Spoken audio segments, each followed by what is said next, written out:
So this evening we will discuss about the derivative of composite function or the chain rule. So when we say composite function, a function that consists of two or more function. So usa na kanang tawag nga composite function silbing ang usa ka function nga naggunit po siya og duha or mas daghan pa nga function. Silbing combination siya sa usa ka function ang composite function. So let's start.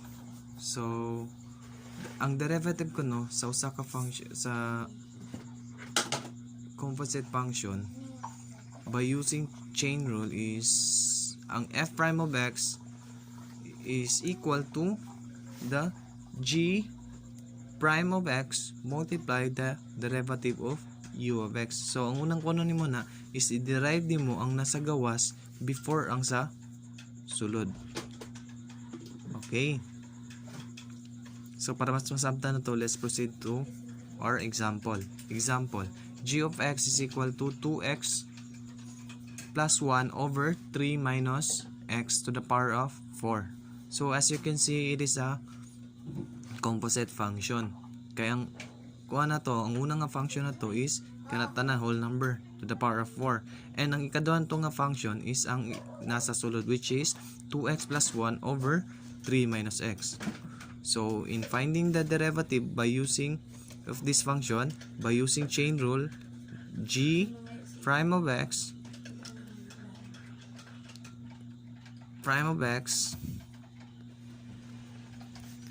is equal to derivative sa gawas with kinitanan to the power of 4.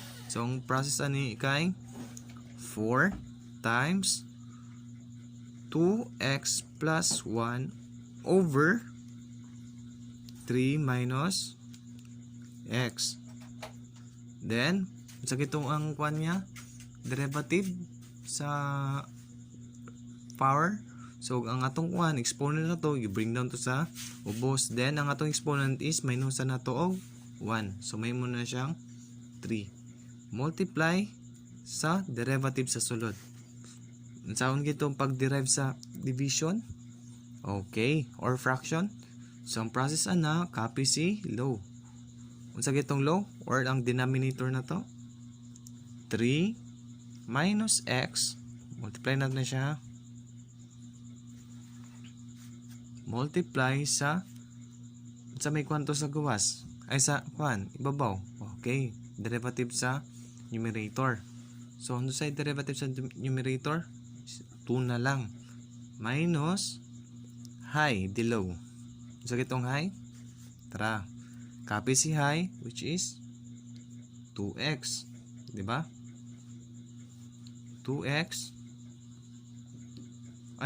naduhan ng 2x plus na lang siya, plus 1 multiply sa derivative sa low. Unsa gitong derivative sa low, which 3 minus x man, so 1 na lang, 1 over 3 minus x low squared. So ang atong denominator is atong kuanan og power of 2. Name na siya to the power of 2. Then proceed. So kining sa primero dinasa nato nilabtan, kini sa atong una para mas hanay. So ang process ani may mo na siyang 4 multiply sa 2x plus 1 over 3 minus x the power of 3 multiply na po sa okay, so ito nang i-distribute tanan. So 3 times 2 6, 2 times x 2x, then minus 2x plus 1, di ba? Over copy itong denominator 3 minus x squared. So man may plus star. Then cancel na tong pwede makancel.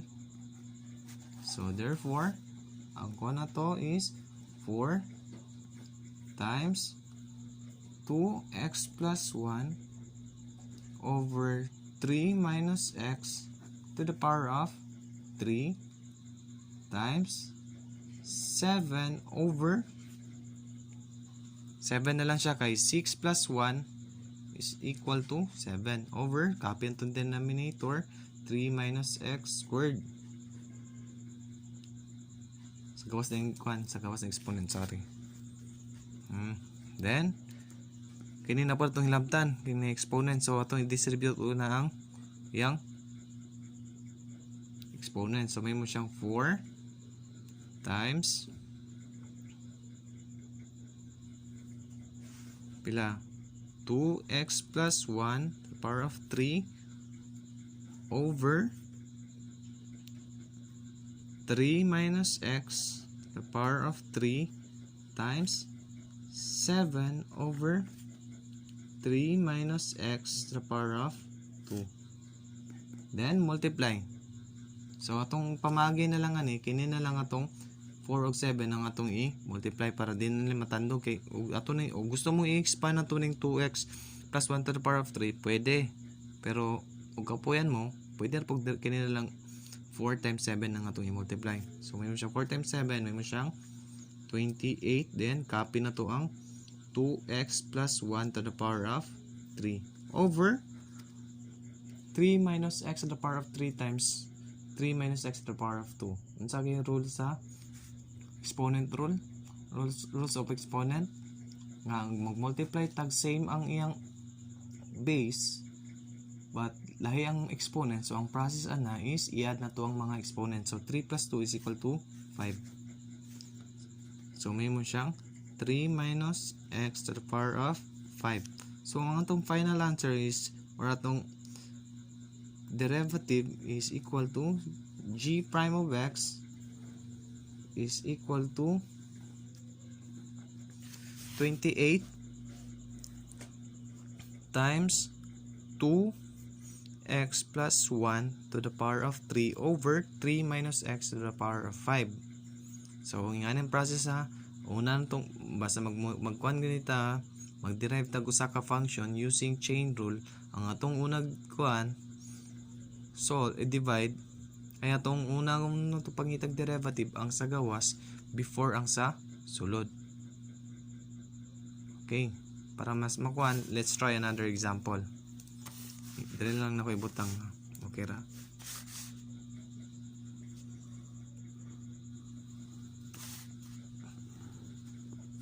Ikalas ban paper. So let's try example number 2. F of x is equal to the square root of sa may nindot.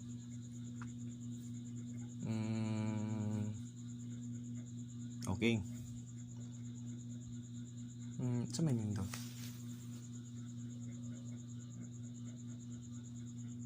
Sige, ano lang na to, 6x squared plus 1 kanana lang.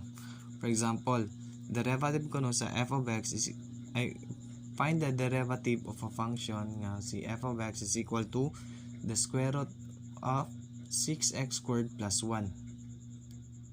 So libog siya no radical sign. So atong ikuan ni para dito malibog, ato ni siyang i-change na to ang atong radical sign into an exponent form. So may mo siyang 6x squared or f of x is equal to 6x squared plus 1 to the power of 1/2.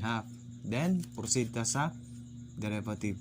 So f prime of x is equal to unsa gitong derivative, si copy na to ang ibutan to sa kuan, multiply na to ang base, multiply na to ang base sa iyang exponent. So 1/2 times the derivative sa ay copy na tong kuan niya, 6x squared plus 1 to the power of 1/2 minus 1 multiply sa sulod. Unsa kining sulod? Kining sulod sa radical sign. So ato ning i-derive. So may mo siyang 6x squared. Unsa may derivative? Okay. So, copy na to na siya. May mo na ng 12x. Diba? Then, proceed to 1/2. So, kung ano to na siya, 6x squared plus 1, 1/2 minus 1. Okay, so negative 1/2 minus 12x. Ay, times 12x. Dili na siya, minus, sorry. Times 12x. But, kiwa kay tanaw na to if ang atong exponent is negative 1/2. So, unsaon na to ni siya para ma-positive 1/2. Okay, so, whole number magid siya. So, ato ni siya ibutang sa denominator. So, ang forma ni, may mo siyang 1/2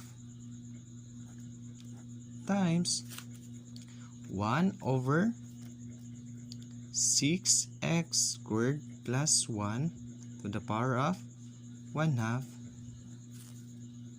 multiply na po sa 12x. So, ang kuha na to ni, so pwede man na to ni makancel ang duha. So, may mo siyang 6. May mong 1. So, therefore, ang atong kuha na ni, may mo siyang 6x over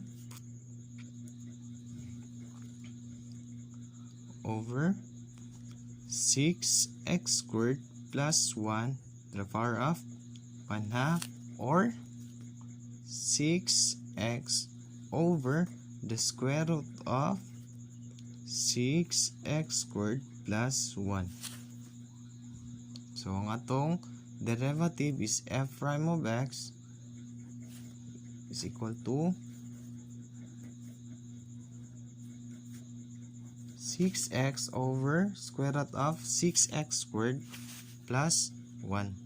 So, muna siya 6x o na 1/2. Atom na siyang kuhan kay kini siya exponent niya is negative 1/2 man. So, atong bali. So, yun mo siyang 1 over 6x squared plus 1 to the power of 1/2. So, na-positive na yung exponent, na-positive 1/2. Then, i-cancel na to ang pwede makancel. Si kabalumantang ang denominator is 2. So, kato na siyang ikuan, na-cancel na siya. Ang 12x na imo na ni siyang 6. Then, multiply ang kuan, numerator. 1 times 1 times 6x, na mo siyang 6x. And 1 times 6x squared plus 1 to the power of 1/2, na mo siyang 6x squared plus 1 to the power of 1/2. Then, kiwa kay tanaw na to, ang kuan na to, ato siyang gibalik sa exponent to is 1/2 fraction. So, ato siyang ibalik sa radical sign. So, ang answer na to from the problem nga ang f of x ko no is equal to 6x squared plus 1 if gipangitan tong derivative. So, ang answer na to is f prime of x is equal to 6x over the square root of 6x squared plus 1. Okay, that's all. That's all for today. I hope you understand. May kuan, huwag na may mga pangutana. Comment lang para makuha na to. May muha na po na to another example. Okay, buyers.